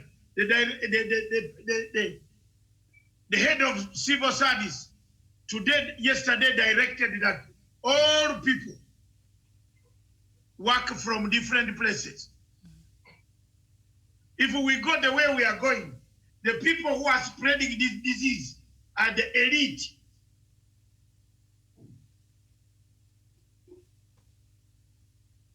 The elite who called for golf course to open. Didn't I tell you here on this show that you are calling for the golf course? One of my friends got this thing from the golf course. The golf. The people playing golf are not the ones carrying the sticks. Are you with me? The people carrying the sticks come from Kibra, Mlolongo.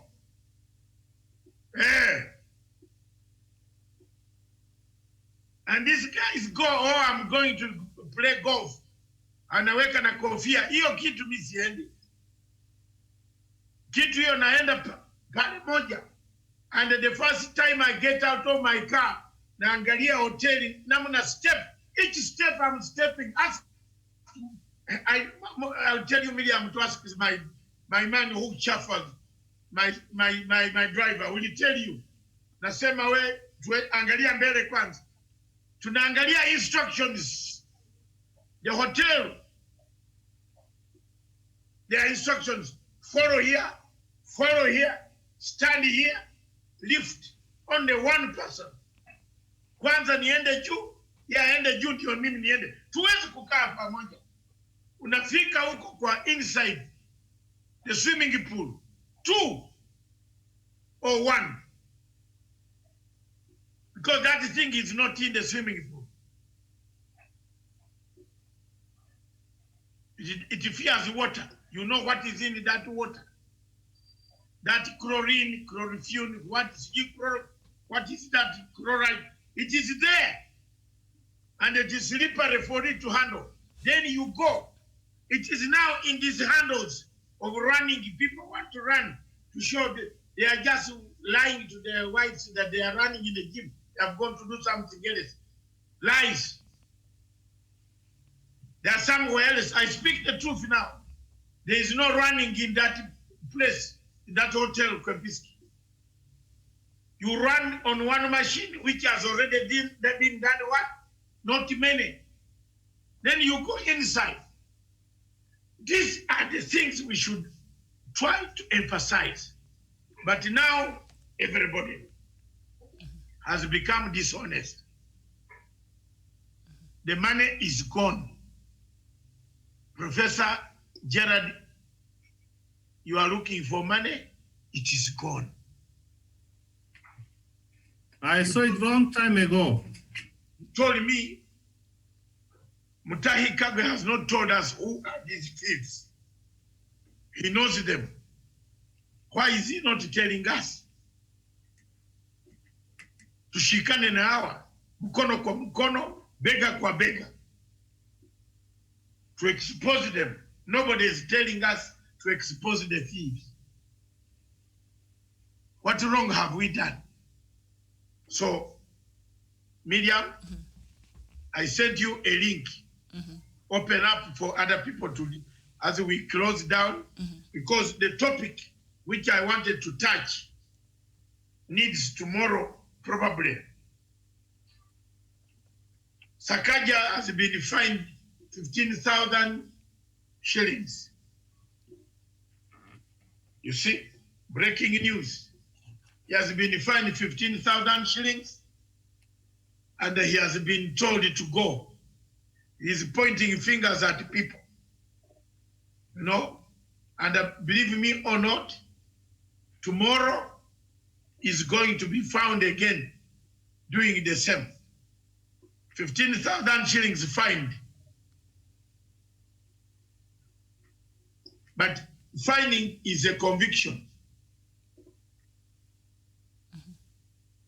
The magistrate spared him and told him that if he is found again, he will be jailed and fined both.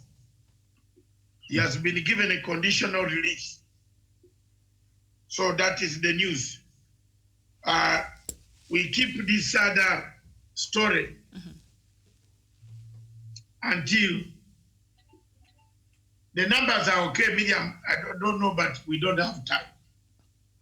Yes, so perhaps I just get the reaction, the rest of the panelists, that breaking news that you just brought us. And also, Daniel, you're gone, I think you're back now. Has counties now becoming the weak link when it comes to the fight against COVID-19 in the country? Okay, thank you, Miriam. And of course, that one is intertwined with the culture of corruption that we have in our counties. So with the corruption, the massive corruption at the county level, of course, they automatically become a weak link. And unfortunately, is that some of these counties even never had enough isolation beds. They never had the facilities that could combat COVID-19 in case it had the cases. So, and right now, with the money now flowing back to the counties, you understand that most of these governors are not giving priorities to things that matter. When someone is procuring body bags instead of strengthening the health facilities, you know, that is akin to sweeping roads when people are needing water in their houses. So they have misplaced priorities, and that is the only bad thing that comes with devolution. Corruption and giving priorities to things that don't really matter to the lives of the people. So I think from my perspective, counties will still remain the weak links when it comes to fight against COVID-19 because of their incompetency of various county leaders and their staff. All right. Samson, the same question. Of course, reaction to what Doctor just told us now. The breaking news is that Nairobi Senator Johnson Sakaja has been released and he's been fined 15,000 Kenya shillings. And also the same question I asked Daniel. Our county is now the weak link when it comes to the fight against the spread of COVID-19. Samson is trying to join. All right. Well, Sorry. Yes, yeah. Your reaction, Prof, to that information. Yeah, I'm now confused that even when we make laws to deter people, just finding Sakaja 15,000 is a mockery of the judgment. But I proceed now on notch higher to what Dr. Masanga was saying, that he should resign. Now that he has got a conviction, and if we believe in chapter 6, if we are not dishonest to ourselves. Leadership and integrity. Then, on chapter 6 of leadership and integrity now, he should resign. He has accepted that he committed the offense. Chapter 6 is very clear that once you have got a conviction, you don't continue to serve. That's what I have to say. Mm-hmm. Doctor, Prof seems to be agreeing with what you said there earlier. He's a criminal offender. He's an offender now.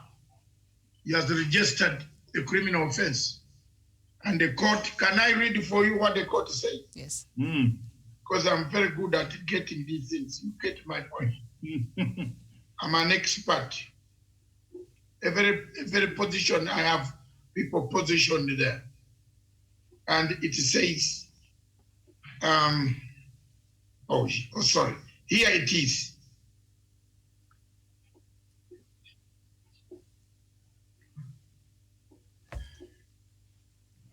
Nairobi Senator Johnson Sakaja fined Kenya shillings 15,000 or 3 months in prison if he fails to pay 15,000 for flouting curfew order. The court says, and here what it is, what we have a tragedy in Africa.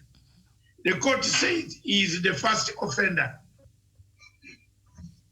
Yeah, it means, well, which is true, he has never been caught for any other offense. Being a first offender, mitigation of circumstances by Soweto and Hamwima have led to the court being lenient. But the people on comments are saying they have succeeded by registering him as a joker. The comments is on record as a criminal. That is nothing. They should fine him like 100 times. What is it a common man, Mwananchi, would do? The same. And another man said he did well to present him to the cops, accept responsibility, and do that is the Mr. Professor's wording. And Labda after that was his change for the night of the question. Yes, he had drunk over 112,000 shillings in that bar. I got all the records. And what is the pay bill number? Sakaja rescue team needs to be started now. He can't rescue him for 15,000 shillings. All of us, friends, can rescue him. But the behavior, what impression is he going to give to the younger people who are telling President Uhuru Kenyatta that he must appoint youth to chair committees? Imagine you give Mr. Wesonga to chair a committee of a company that earns 400 billion shillings. Guess what will happen? Because of hearing the money only, he could drive his car to River Nzoia. So he did counseling. You need to talk to him. Talking about counseling, another bombshell, breaking news. And Miriam, then you can allow your panel to talk. The court has suspended President Uhuru's order for state institutions to end engagements with private law firms in 21 days after LSK filed the suit. The LSK also is opposing President's signature on senior counsels of the law fraternity, legal fraternity in Kenya. So you better know Harvey is another George Soros shooting the government everywhere. I don't know whether I should go back to the trenches, but it looks like time has come for someone to academically or intellectually stop Mr. Harvey. Harvey is becoming a loose cannon who can finish this country if you are not careful. Thank you. Thank you so much. As we conclude, Samson, I don't know if you've been able to, can you hear me? Samson, good afternoon. Good afternoon. Yes, so as we end, please, should the government change its strategy in terms of how it is dealing with the COVID-19 and also our counties are weak link in regards to the fight against COVID-19? Your last comments with that. I can't hear you. We seem, sorry, we seem to be having a problem with the signal there. Samson, can you hear me? I can hear you. All right, did you hear the question? Not really. I think you're having a problem, so maybe we'll pick on it tomorrow. Thank you so much. Just work on that. Daniel, as we conclude, what will be, should the government now change the strategy? Yeah, I think it is high time we changed our strategy. And perhaps now we should come up with what we've been talking here. Like we said earlier, we have to do some fatigue evaluation when it comes to COVID-19. We have to bring out information that will be able to motivate our people, not just to drive fear and despondency upon the populace, but a message that will be able to show some hope across the horizon. And also, we've discussed about the issues of corruption. We need to understand that as a people, no one is above the law, and Kenya is not a state that operates in the precincts of anarchy. And whatever happened with Sakaja, Boni Halwale, and previously Mike Sonko towards our police officers is something that is regrettable. And those are some of the preconditions of corruption in this country. So if we don't obey the law enforcers, the police officers, that gives an impression of a failed state, a state where leaders cannot be held accountable to their actions, and it really perpetuates corruption amongst our people. And that is something that we should condemn in the strongest term possible. So that is my take, Miriam. Thank you so much, Yes, Daniel. Prof. Yes. Miriam, just a minute. Now I can hear you well. Okay, go ahead. You're parting short. These are my final remarks. Mm-hmm. I agree with my brother, Dr. Wesonga. Mm-hmm. The law should bite harder. The law should now bite harder, and we should have a top-down approach when it comes to the execution of others. Let's punish our others. They bear responsibilities in promoting the rule of law. Mm-hmm. So I need to see corrective mechanisms coming from the executive. Let us punish our leaders, then go to the fish. So yes. For me, in Kisumu, I support measures to overcome this particular pandemic. Thank you so much, Samson, there coming from Kisumu, and we apologize. We seem to be having a poor signal from his part, but thank you so much, Samson. Professor, I don't know, you've talked about so much today. What stood out for you as we conclude? Way forward. Yeah. Mm-hmm. It has come out very clear that COVID-19 is becoming a cash cow. The sooner more attention is focused towards that, the better. I'm glad that that the law, no matter how it is, it can go for the might and for those who are loyal. That now Sakaja has been convicted. It's a good sign of the law, and those people are not following the law. And sometimes it is good, instead of going to contest our courts, our prisons. Once you have committed, it's good also apologize and go to court, accept you are fined, and life goes on. Instead of just going to waste the court time over something you did. That's a good gesture. And I end up by saying that we can defeat COVID-19 if we decide that we are going to do so by simply following the protocols. Let us wash our hands with soap. Let us keep social distance. Let us avoid crowded areas. Let us stay safe. Let us go out when it is necessary. And let us take the call of the president that let us be our brothers and sisters keepers. Mm-hmm. With this, we will definitely defeat COVID-19.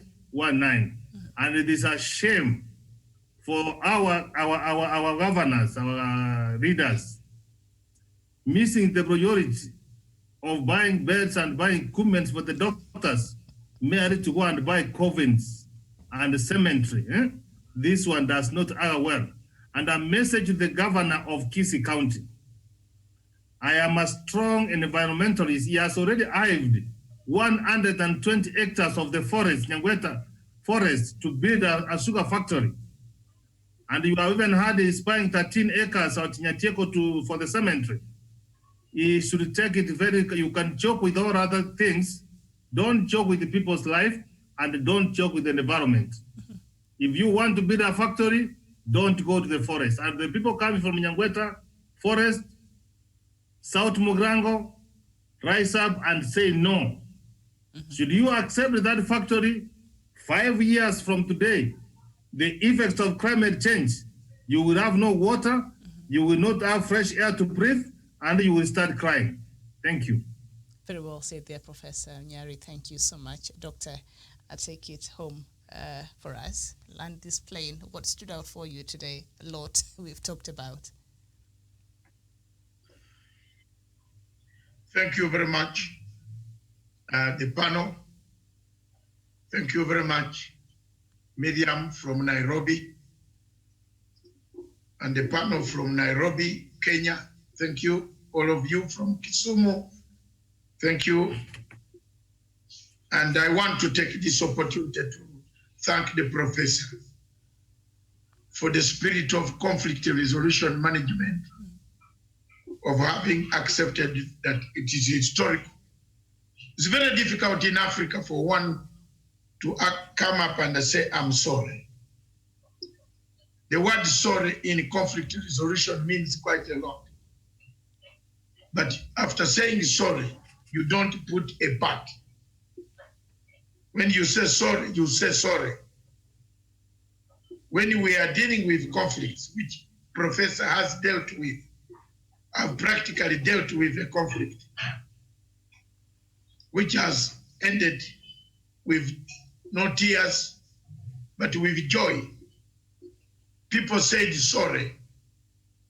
They came back and said, we raped. We did rape, we did abduct, we did kill, but we are sorry. And today Uganda is moving ahead. But had we got these guys and put them in prison without saying sorry, there would be a different scenario. That's one. Point number two, it is now very clear that COVID-19 has become a cash cow in the counties. The president should curb on this, that as much as you are releasing this money to the counties, it is sad to hear that governors are buying body bags instead of buying beds and masks, and instead of investing in education, civic education, recruiting more volunteers. I don't mind any governor who comes out and is arrested because he recruited volunteers. I would go and pay that bail or take part in paying bail for such a governor who has trained the volunteers. Let each county train 50,000 volunteers. Between now and October, try to train volunteers, Jamel. Those who can help the needy who will be in the villages. Those who can alert where a person needs to go to hospital or be treated at home. Let's train them. This training takes 2 to 3 weeks. Health,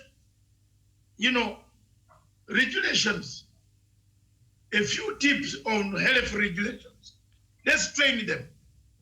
Than buying body bags and buying extra land. You get the point? We are buying extra land. How many people do you know are going to die?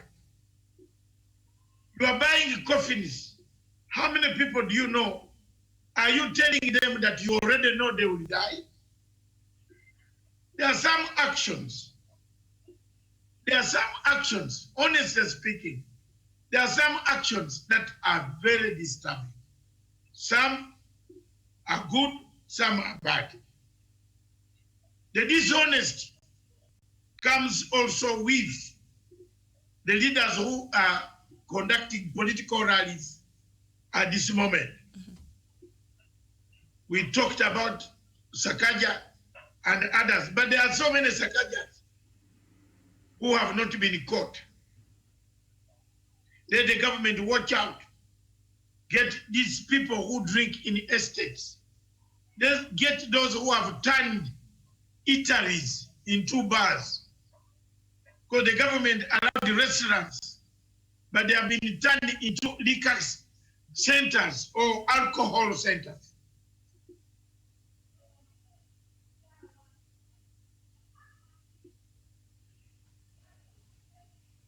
You see?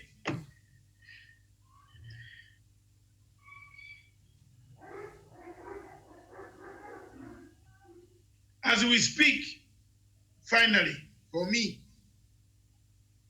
on the question of corruption, I wanted us to name the achievements that have been conducted, but we shall name them tomorrow in the morning at 10 o'clock. The successes of the war against corruption, how much money we have, which has been retrieved, how many cases are remaining. We had that note, but we are not able, we are overtaken by events of time because of the happenings. Lastly, the news just in now is President Uhuru Kenyatta has directed all government institutions that have filed court cases against each other to withdraw those cases within 7 days. It's a presidential order, executive order. I repeat, President Uhuru Muigai Kenyatta has just directed all government institutions that have filed cases against each other to withdraw within 7 days. You find that Professor Nyari is government X, Miriam is government Y. We have filed a case. These cases are eating money from both of you. So we thank the president for that wise decision. And the panel, I want to thank you again. I want to say, and this is my parting shot finally,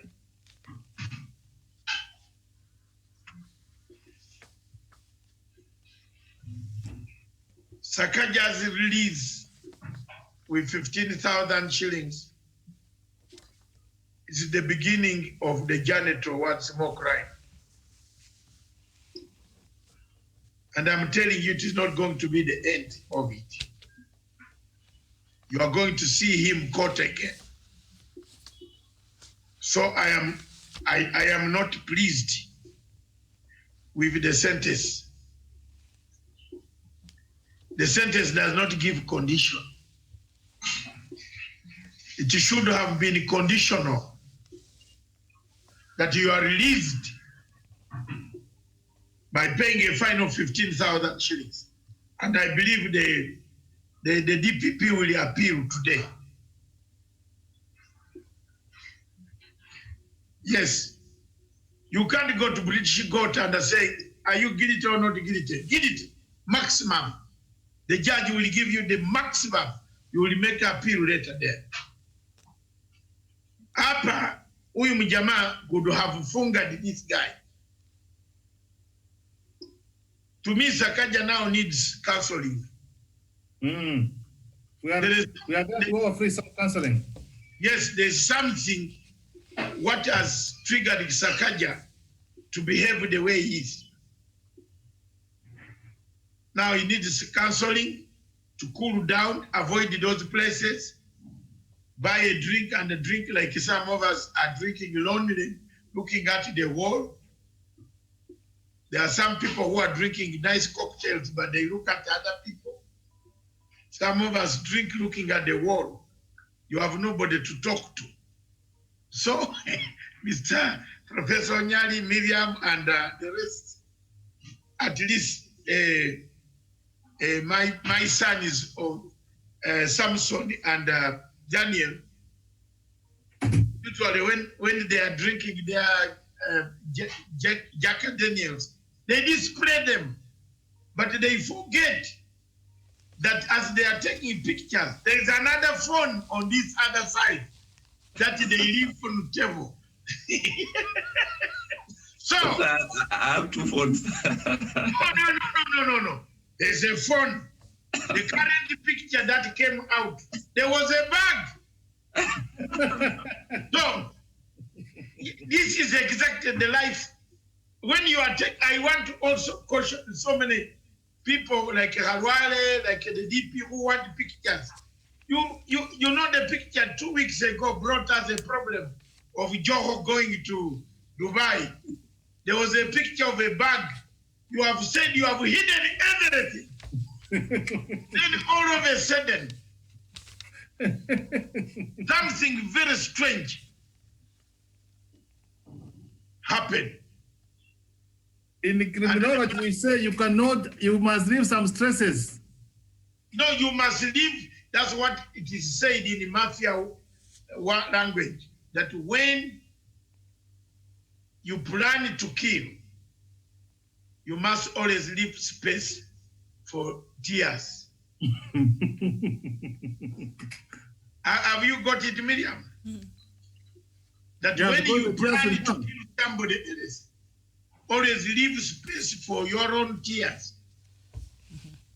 Why? Can I explain to you as we go? Why? Is because you could be killed first. If you are plotting to finish Aromba, leave space for you to cry, because Aromba could strike you first. That is the doctrine of British criminal law, that the police will know the person who wanted to kill you, but the police will not come to the door and tell you, we have arrested Miriam who wanted to kill you.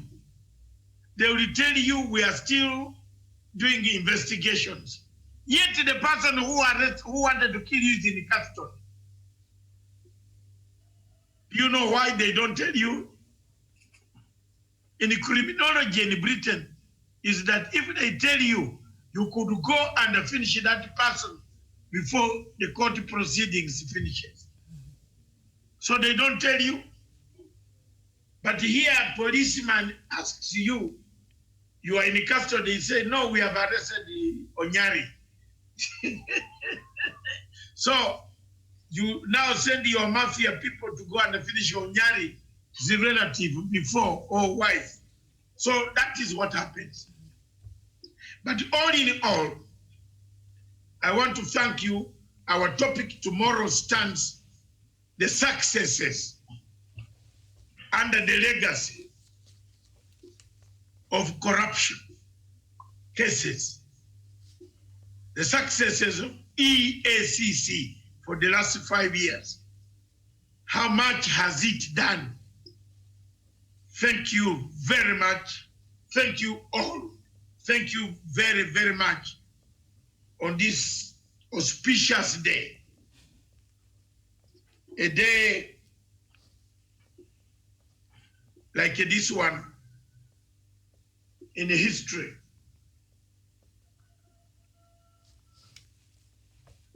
Miriam, remind me that on 25th of July, you have to remind me to say something. On 25th of July, 1985, Saturday morning, 10 o'clock, I will be making 35 years in exile. It was the day when Dr. Milton Obote was overthrown together with me and others that morning of Saturday. So I will do a special program on Friday on the journey. 35 years of a nation without a nation. We were overthrown 35 years very early in the morning 10 o'clock. 5 years ago, some of us lost a nation. We became stateless.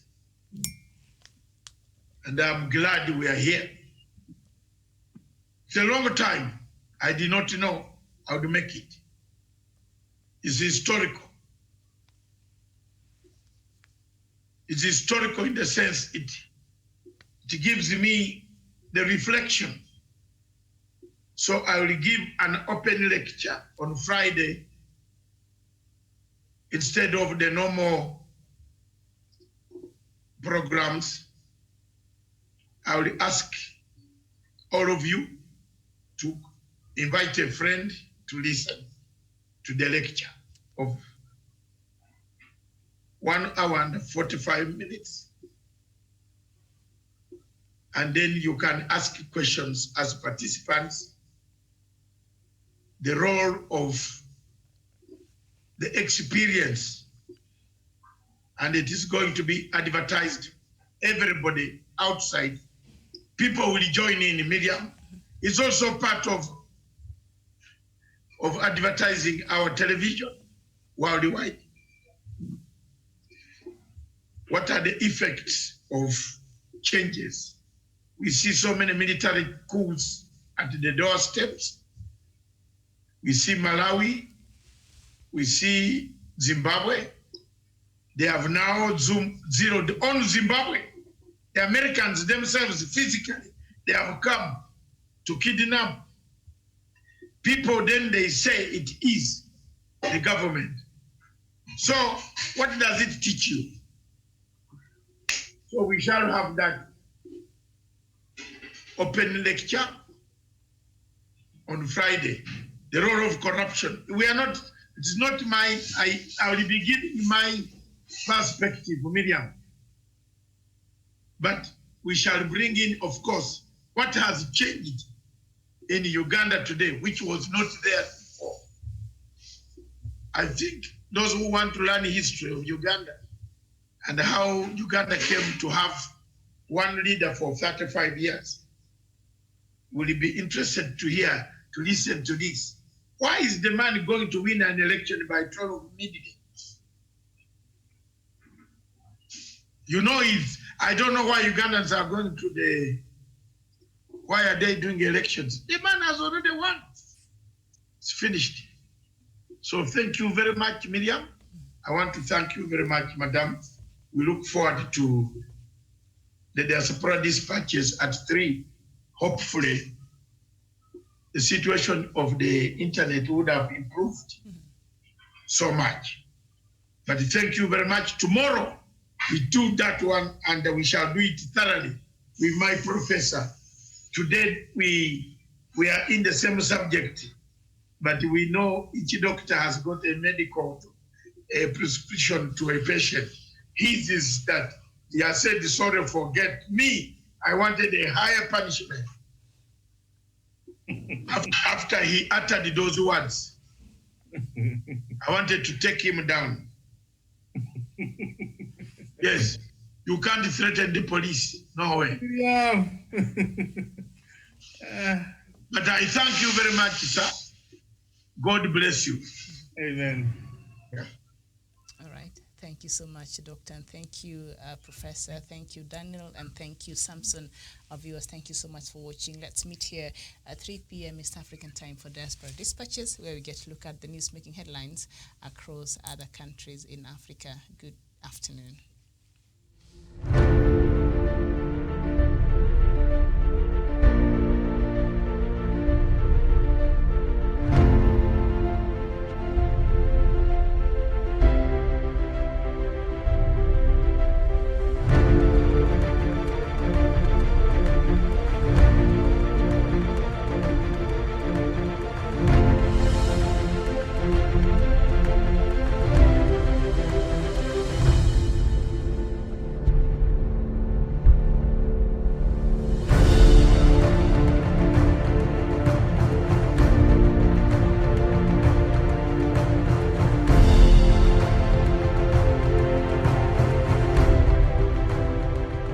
Peace must be our goal and our guide.